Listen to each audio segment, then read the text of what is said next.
Vamos lá, gente? Então, o gancho daquela questão era justamente para a gente poder trazer ali, né, a questão envolvia conselheiro, envolvia um membro, um cargo, né, ocupado na administração da OAB, para a gente poder fazer essa revisão da organização e estrutura da ordem e do processo eleitoral. Trazer ali algumas pílulas para a gente revisar esses pontos, tá bem?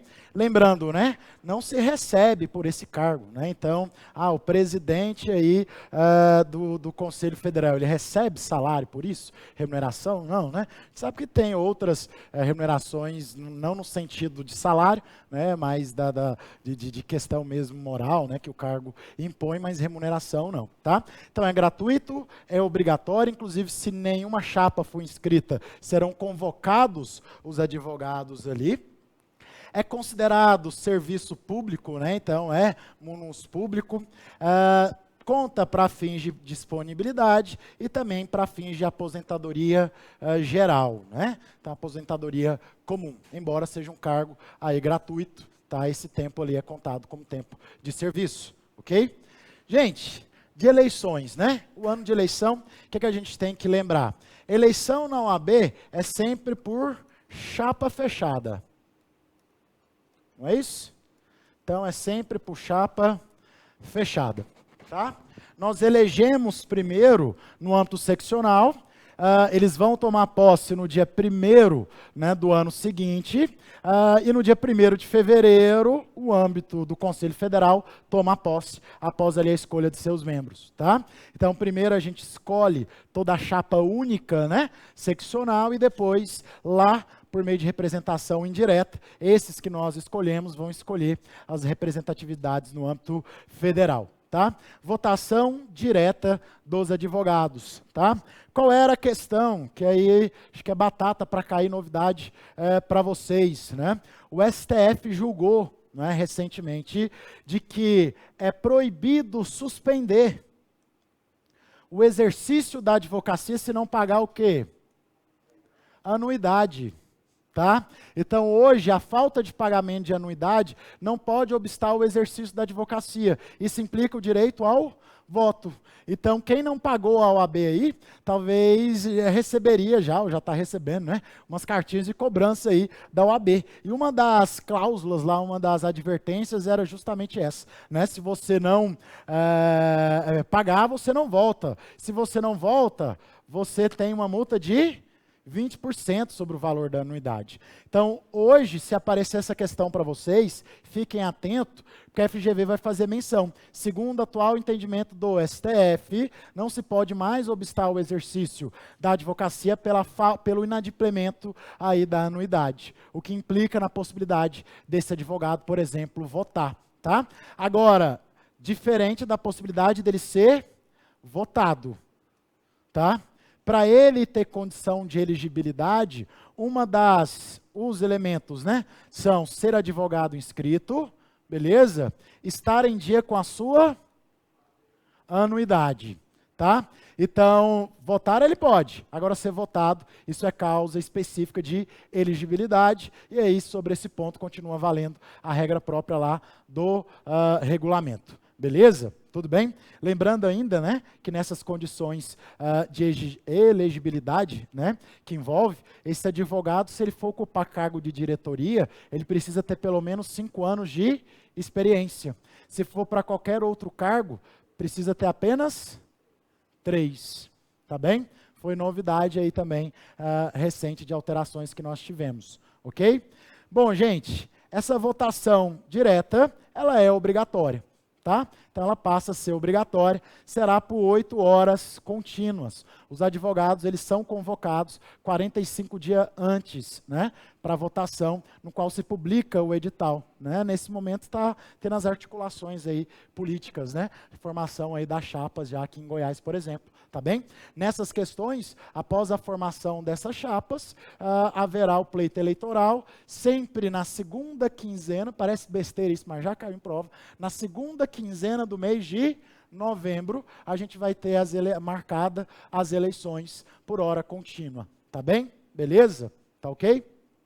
E em relação a isso, né, para esse acompanhamento do processo eleitoral, a gente tem a formação de uma comissão, 5 membros, esses 5 membros, obviamente, não podem ser candidatos, ok? Lembrando que essa comissão eleitoral, ela pode ser também o quê? Impugnada, tá? Então, a partir do momento que o edital de eleição é publicado e a comissão ela é noticiada, você pode impugnar ali os membros ali que vão acompanhar o processo eleitoral, ok? Beleza? Uma dica aí interessante, gente, né? Em relação a recursos eleitorais, né? Cabe recurso ao Conselho Seccional no prazo de 15 dias, né? Para fazer essa impugnação à comissão, mas sempre sem efeito suspensivo. Tá bem? Na verdade, se a gente lembrar de recursos, né, a regra na OAB é sem efeito o quê? Suspensivo. Em casos específicos que nós vamos ter possibilidade aí de efeito suspensivo recursal. Ok? Comissão integral, então já comentei com vocês essa ideia da chapa única. Tá? O mandato é trienal, não é isso? Então aí a gente tem 3 anos, tá? A votação da seccional entra em exercício em janeiro. Já o pessoal no Conselho Federal, dia 1º de fevereiro. Porque primeiro precisa formar essas chapas aqui, e aí eles vão escolher quem vai ser presidente federal, né, e etc., os cargos lá superiores. Beleza? Tudo bem? Novidade que ainda não apareceu em prova, então tem tudo para cair na prova de vocês, né? As eleições ganharam direito paritário. Não é isso? Então, precisa de representatividade de no mínimo 30% e no máximo o quê? 70%. O macetezinho tem que somar e dar 100. Isso, tá? Então, a paridade somou, dá 100. 30, 70. Beleza? Isso principalmente em razão, né, da advogada mulher, que tem sido aí uma das grandes, vamos dizer assim, missões, né, da OAB de trazer maior força à advogada mulher nesses cargos administrativos. Beleza? Tá? Aqui eu trouxe para vocês essas condições de elegibilidade. O destaque que eu dou é sobre a questão se for cargo de diretoria 5 anos e se for cargo de conselheiro, basta aí 3 anos. Tá? Lembrando que mesmo assim, esse tem que estar em dia com a anuidade, tá? Não pode ser também incompatível, não é isso, com o exercício da advocacia, nem ocupar cargo em comissão ou função, seja em qualquer âmbito, tá? Da administração pública ou algo nesse sentido, ok? Bom, gente, essa questão tem tempo que não aparece, tá? Quando ocorre vacância na OAB. Normalmente, quando a gente fala em vacância eleitoral, né? A tendência é a gente devolver a votação para quem escolheu, para quem elegeu. Né?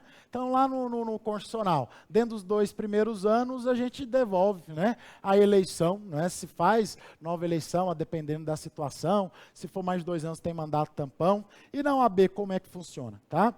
Seja qual for o âmbito que houver vacância, morreu, desistiu, renunciou, se tornou incompatível, o que seja, tá? Qual foi o motivo que se tornou vacante esse cargo? O seu substituto é eleito pelo próprio conselho que ele está vinculado, tá? E não por conselho superior, ok? Então, se a gente pensa, né, por exemplo, no âmbito aí do Conselho Federal, né? Se a gente tem o Conselho Federal, ok? E aí a gente sabe que nós escolhemos uma delegação de 3, não é isso? Do âmbito seccional, essa delegação representa Goiás, por exemplo, né? No âmbito de 3. Um desses cargos vagou lá no Conselho Pleno Federal, tá? Quem vai escolher o substituto? Vai ser que o Conselho Seccional de Goiás? Não. Vai ser os próprios conselheiros federais, beleza? Então, vagou, quem escolhe é o órgão no qual houve a vacância, e não o órgão de origem que ele foi eleito, tudo bem? Então, cuidado aí com peguinha do artigo 50, tá? Gente, outro ponto aqui que é interessante da gente destacar é a extinção de mandato, tá? Porque o peguinha é esse daqui, ó. Então, extingue-se o mandato automaticamente. está dizendo aqui que vai passar por algum procedimento específico. Tem, obviamente, um procedimento simples, tá? Mas tem que ter ação judicial, tem que ter alguma demanda nesse sentido para declarar vago esse cargo nessas condições? Nenhuma, tá? Então, o rol do artigo 66, que está aí no nosso estatuto, é um rol taxativo, que vai trazer as hipóteses de extinção automática do mandato, tá? Isso aconteceu recentemente aí com a professora que estava no cargo da OAB e acabou se tornando reitora, né? Então ela não era só mais diretora do curso de Direito, ela poderia continuar, né, mesmo sendo diretora, mas ela se tornou reitora, assumiu um cargo de chefia de uma autarquia federal. Então se tornou o quê? Naquele momento, tá, incompatível. Ah, professor, mas é âmbito federal, não é incompatível. Ah, então peguinha, né? Se for servidor público, mas se ele exercer cargo de chefia, ou gestão, ou decisão, ele se torna, na verdade, o quê? Incompatível, enquanto durar aquela função que ele ocupa, tá? Então, declara, né, de ofício ali, automaticamente, declara ali a extinção do seu mandato. O que eu destaco para vocês é o inciso 2. O seu titular sofrer condenação disciplinar. Não exige, gente, a espécie. Está falando que tem que ser censura, está falando que tem que ser expulsão, está falando que tem que ser suspensão, tá? Então, multa? Não, né? Então, basta ter uma condenação disciplinar, beleza? Tem uma exceção, tá? Acho muito difícil de cair na prova, porque não é comum cair jurisprudência do Conselho Federal, mas a exceção, gente, é no caso de reabilitação, tá bem? Não me recordo se caiu específico nessa questão de jurisprudência, já caiu sobre a reabilitação, tá? Aí não, eu digo não aqui na questão de mandato, eu já vi isso cair de reabilitação para o cara ser candidato. Beleza? Para ser candidato, né? Não, eu já vi cair. Eu falo aqui, ó, ele está no cargo, mas houve em tese uma suposta condenação dele, mas já foi reabilitado, ele demonstra isso, tá bem? Nunca vi nada sobre a extinção de mandato automático com a reabilitação. Agora, quando ele vai se candidatar, se ele demonstrar que está reabilitado, ok, né? Beleza? Tudo bem? Então, gente, basicamente é isso. Tá? Quando a gente tem de eleições e mandatos, lembrar de trazer esse enfoque em relação a essas questões, tá bem?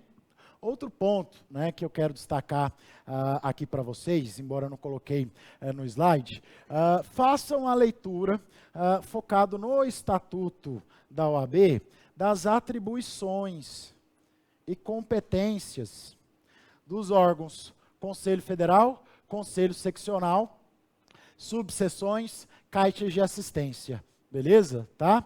Então, sei que é chato, é um conteúdo canseira e é bem decoreba, e às vezes ali a gente acaba perdendo uma questão por uma leitura simples, né? Então, não vai dar tempo de ler o regulamento, leia pelo menos, lá no comecinho da aula eu citei esses artigos para vocês, então leiam aqueles artigos lá, pelo menos em relação à estrutura aqui administrativa da ordem, tá? Tem muito mais coisa, né, gente? Se eu fosse dissecar aqui a própria estrutura do Conselho Federal, normalmente quando eu dou essa aula inteira, eu fico com um módulo inteiro, só para falar sobre estrutura administrativa da ordem, né? A gente fica com 4 módulos, né, em relação aí ao conteúdo. Então aqui realmente é só para a gente focar nessas pílulas. Bom, gente, segunda questão aí, tá? Que com certeza vai aparecer na prova, que envolve honorários. O advogado Inácio foi indicado para defender em juízo pessoa economicamente hipossuficiente. Tem informação importante aqui ou não? Tem. Beleza? Economicamente hipossuficiente. Pois no local onde atua, não houve defensor público. Beleza? Para tal patrocínio. Sobre o direito de Inácio, então o Inácio aí que atuou, né? Sobre o direito de Inácio, a percepção dos honorários, assinale a afirmativa correta, tá? Esse é o famoso o quê, gente? Dativo, né? Então esse daí é o famoso dativo. Não tem ninguém, vai você mesmo aqui na hora da audiência, beleza? Tá? Dentro dessa sistemática, ele é servidor público? Ele recebe remuneração do Estado para isso? Não, mas ele está prestando um serviço, não está? Então, se ele presta um serviço, ele tem direito aos seus honorários, né? Não existe advogado que trabalhe e não receba honorários, né? O advogado sempre vai receber honorários de alguma forma. Pode até negociar, pode até diminuir, pode até tentar ali amenizar nesses valores de maneira proporcional, mas advogado sempre recebe os seus honorários, né? Às vezes o coitado ali do advogado empregado, ele perde muitos sucumbenciais, né? Mas ele recebe ali, obviamente, pelo seu serviço enquanto advogado e empregado, tá? Então, o advogado não trabalha de graça, né? Isso aí é um princípio geral que a gente nunca vai esquecer. Então, ele recebe, obviamente, tá? E quem paga? Será que é a OAB que paga isso? Com certeza não, tá? Então, se isso é um dever do Estado, a gente talvez nem precisaria ter lido, né, a disposição específica, mas já nos é comum de pensar se isso era obrigação do Estado. Quem tem que arcar com esse valor é o Estado. Beleza? Tá? Mas respeitando o que a OAB impõe. Ok. E o que a OAB impõe? Uma tabela, não é isso? Uma tabela mínima que deve ser respeitada. Então, não é também aí a Deus dará o Estado pagar como acha que vai pagar, tá bem? Bora para quem atua nessa área aí, já viu que o negócio é meio bagunçado, né? Nessa parte. Então, vamos lá, ó. Os honorários serão fixados pelo juiz, tá?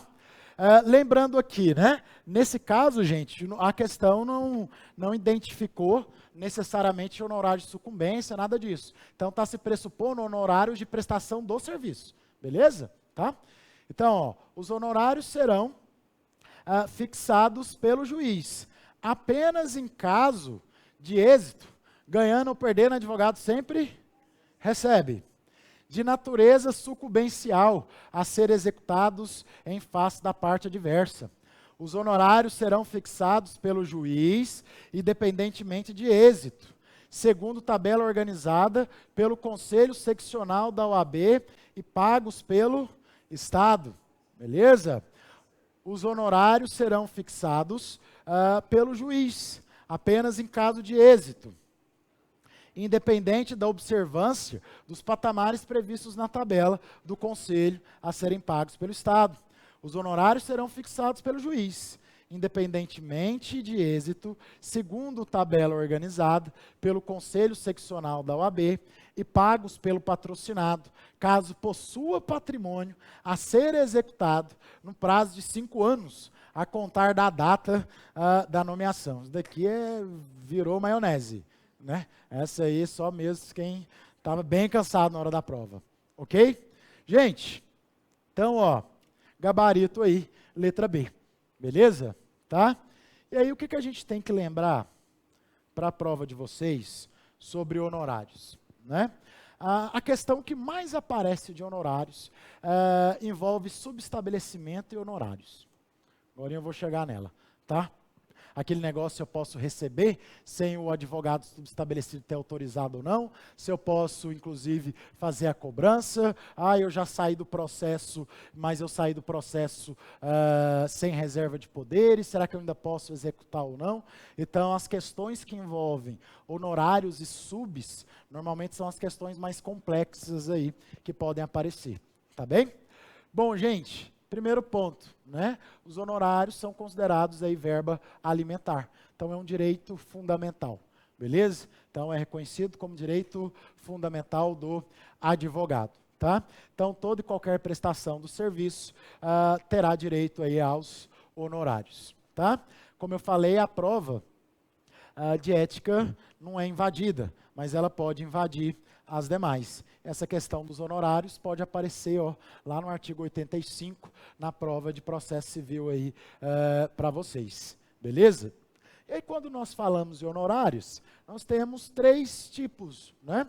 Hoje, na verdade, a gente pode falar em 4, né, espécies aí de honorários, embora tenha uma aí que para mim é só, na verdade, uma qualidade a mais, tá?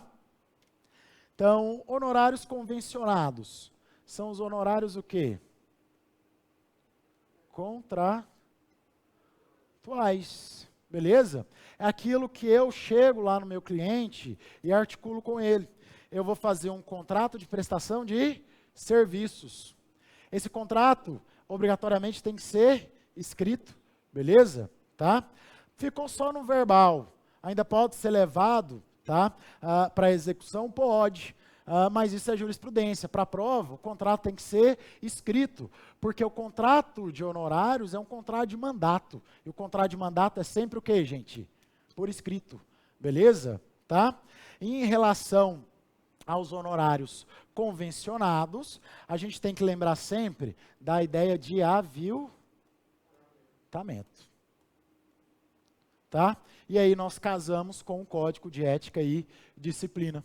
Toda e qualquer prática de aviltamento, né? Esse aviltamento, tanto no sentido, né, de rebaixar o valor desses honorários, ou de tratar isso de forma excessivamente abusiva, né? Se valendo talvez da própria inexperiência do cliente ou algo nesse sentido, isso é vedado, né, pelo Código de Ética e Disciplina. Então, o advogado age dentro dos limites. Tá? A questãozinha batida, né? Quando isso aparece em prova, a gente sempre tem que lembrar os critérios que você tem para fixar honorários. Tenta lembrar no dia a dia.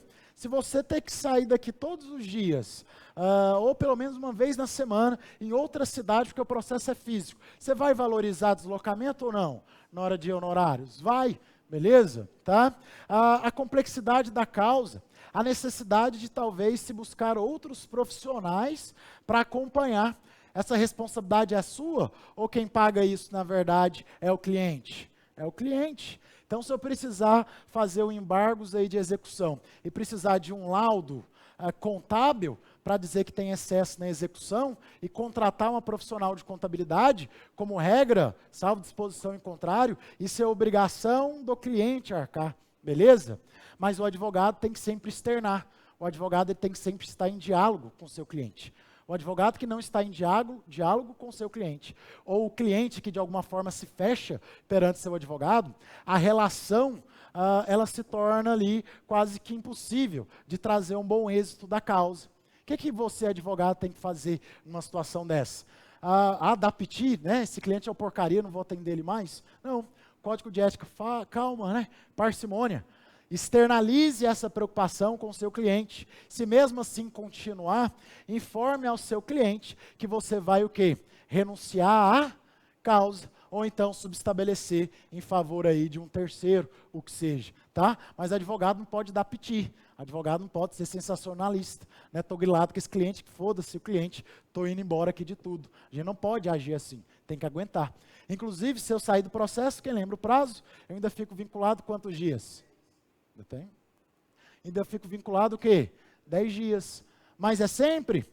Se o outro cliente já forneceu uma advogada aos autos, não preciso ficar vinculado. Beleza? Tudo bem? Então, sempre nessas questões que envolvem honorários, a gente tem que lembrar dessa relação cliente-advogado e essas questõezinhas que podem aparecer junto ao Código de Ética, né?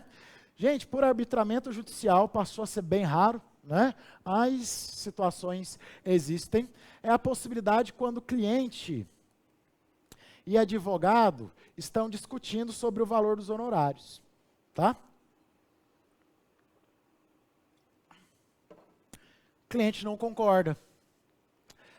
Eu peguei um caso recente, sabia que ia dar merda, eu só estava na outra parte, porque o valor era alto, aí ela fez acordo, e na hora que eu olhei no contrato dela lá, que era ex-marido, o advogado estava cobrando mesmo, no caso de acordo, o valor da integralidade do patrimônio. Então, como eu só entrei no processo lá, eu só cobrei porque eu participei do acordo, né? Não fiz nada. Então, aí na hora que chegou o valor dos honorários, a mulher supitou lá em cima. Beleza? O advogado está certo? Dentro da lei? Tá. Agora, dentro da eticidade que se espera, o advogado pode, de alguma maneira, externalizar e tornar isso de forma mais dialogada com o cliente para evitar uma judicialização? Pode. Tanto é que pode, como é quase que um dever. E isso, inclusive, passa a ser função de quem? Do TED. O Tribunal de Ética e Disciplina, desde 2015, com o novo Código de Ética, né, ele passa a assumir essa função de órgão mediador de conflitos, no caso de cliente que briga por conta de honorários. Né? Ou então 2 advogados que estejam ali se debatendo por conta de honorários. Tá? Então hoje a tendência é não judicializar, porque o TED tem essa função. O TED não é mais só um órgão julgador no âmbito disciplinar. Ok? Gente, honorários de sucumbência são os honorários oriundos aí, né, do princípio da causalidade. Então, quem deu causa ao processo arca com a sucumbência. É direito que do advogado, né, receber aí a sua sucumbência. Maria, vamos ver se essa sucumbência é absoluta. Será que eu sempre tenho direito à sucumbência? Ou será que o STF deu pitaco nisso, por exemplo? Tá bem? Beleza? Tá? Mas o adendo que eu queria falar para vocês é sobre os honorários, que a gente pode chamar aqui de honorários coletivos, tá? Ou de causas ou de ações coletivas, tá? Sobretudo na atuação de sindicatos, né? Ações de categorias de classe, o advogado do sindicato ele já é contratado, não é? Para representar, então ele não recebe a mais por aquilo. Tudo bem?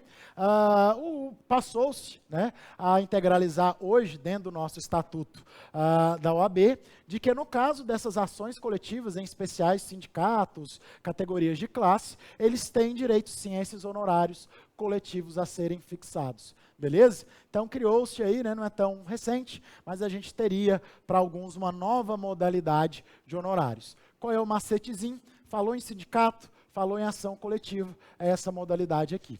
Tá bem? Beleza? Pode continuar? Pode ser. Já estou perdido em quantos blocos já foi. Pode cortar.